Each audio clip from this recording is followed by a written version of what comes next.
Voici la question que tu oublies très certainement de te poser quand tu viens préparer tes objectifs. Très souvent, quand on parle d'objectifs, on va réfléchir à des questions du type qu'est-ce que je dois atteindre, qu'est-ce que je dois réussir à faire, quelles sont les étapes par lesquelles je dois passer pour atteindre cet objectif, comment je m'y prends, etc., etc. Et là, qu'on parle d'objectifs de la journée, de la semaine, du mois, du trimestre, de l'année, et voire même que tu sois en train de réfléchir à un projet de moyen long terme, à une vision, etc. Et donc, en fait, en se posant ces questions, comment je m'y prends, quelles sont les étapes, etc., on se pose la question de la production. Qu'est-ce que je vais produire? Quel mouvement je vais parcourir pour atteindre cet objectif, cette étape importante pour moi. Et ça, en fait, ce sont des questions d'output, c'est-à-dire qu'on s'interroge sur ce qu'on va produire, sur la sortie, sur le résultat final de ce processus.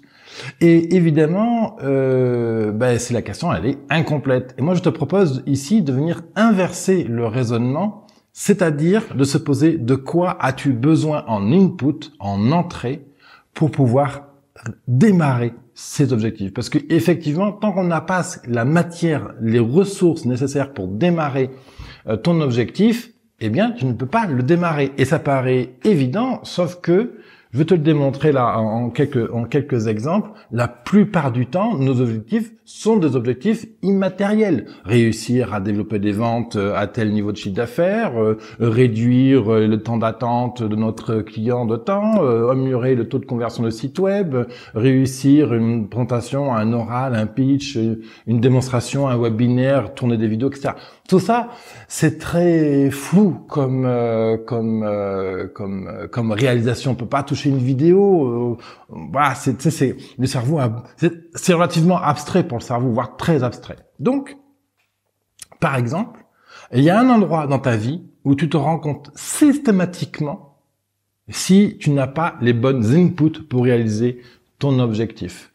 Exemple, la cuisine. Si je te demande de faire une omelette et que tu n'as pas d'œuf, évidemment, tu ne peux pas faire d'omelette. Si je te demande de remplir la piscine et qu'il n'y a pas d'eau, tu ne peux pas remplir la piscine. Donc là, c'est factuel. Le cerveau, il dit erreur.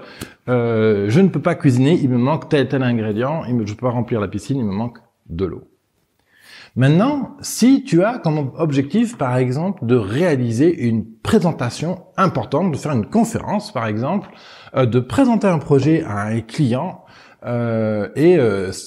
typiquement, tu vas dire, ben voilà, mon objectif avec cette conférence, c'est de réussir à vendre tel produit ou embarquer la conviction de telle et telle personne, c'est de réussir d'avoir une adhésion sur tel projet, etc., etc.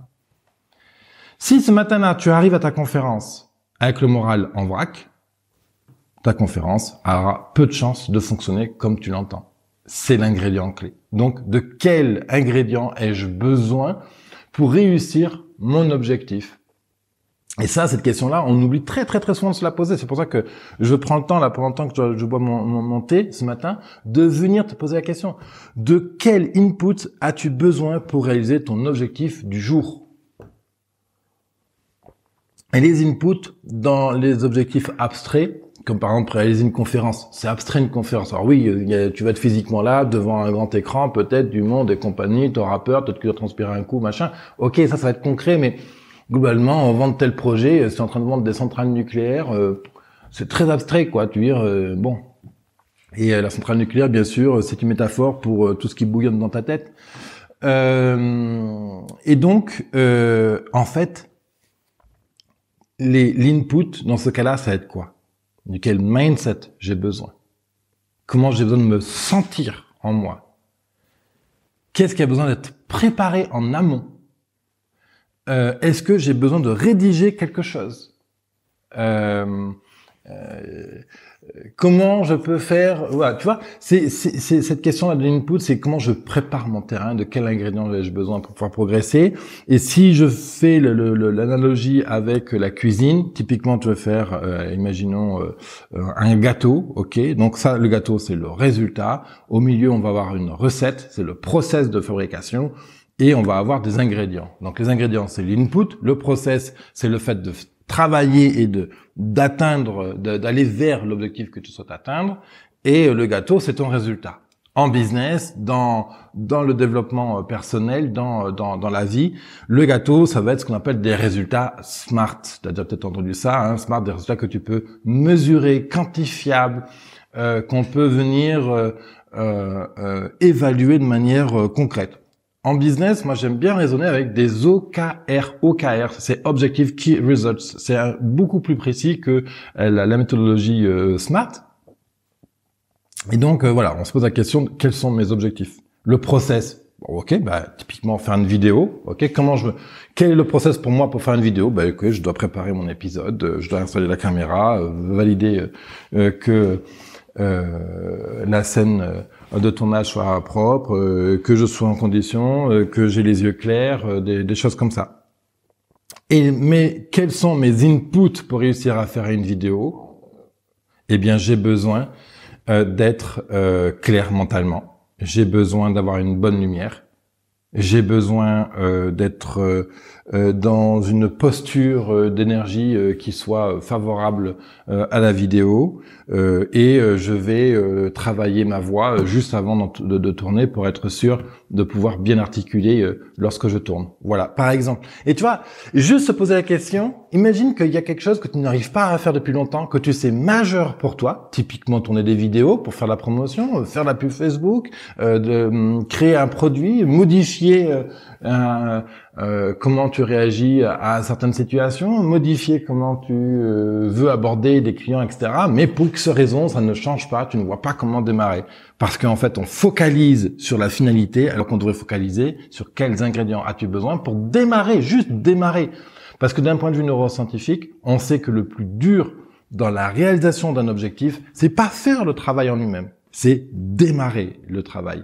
Exemple, si tu souhaites courir tous les jours, on sait que le plus dur, c'est pas de courir quand tu as commencé à courir, c'est de commencer à courir. Et donc typiquement, là, on va dire, tiens, regarde, tu mets tes chaussures devant ta chaise quand tu te lèves le matin, et comme ça, dès que tu te lèves, boum, tu mets tes chaussures. Une fois que les chaussures sont mises, il y aura certainement moins de friction à aller démarrer son objectif. Voilà. Donc c'est ça qui est intéressant de capter ici. On se focalise trop souvent sur l'output, qu'est-ce que je souhaite produire, et pas assez sur l'input. Donc je t'invite typiquement à prendre un papier et un crayon, à lister les 3, 4, 5 choses que tu cherches à faire mais que tu reportes depuis longtemps, que tu n'arrives pas à réussir, qui bloquent, qui coincent et que tu sais majeur pour toi. Et pose-toi la question de quelles sont les ressources et les ingrédients as-tu besoin pour initier ces objectifs-là. Et très souvent, tu vas t'apercevoir qu'il manque des ingrédients pour démarrer ces objectifs-là. Et c'est juste OK. Il s'agit juste de prendre la conscience de ça. Et après, est-ce que les ingrédients qui te manquent, etc., est-ce que tu peux réussir à les fournir? Ou est-ce qu'il y a tout simplement pas les ressources ici maintenant pour trouver ces ingrédients qu'il te faut pour faire ton objectif? Voilà. Ça, c'était la petite question du jour. Donc du coup, de quoi j'ai besoin pour démarrer mes objectifs? Voilà. Si t'as aimé cette petite vidéo, merci de m'avoir écouté. C'était le podcast Business Temple. Je suis David, business mentor, et mon métier d'accompagner les entrepreneurs à accélérer leur business. Et tu peux retrouver plus de 550 épisodes publics sur businesstemple.co. T'as le lien sous la vidéo si tu m'écoutes sur YouTube et autres plateformes de podcast. Mais je te propose aussi un accompagnement intensif si tu le souhaites. Viens me contacter, on en cause ensemble. Merci à toi, bye bye.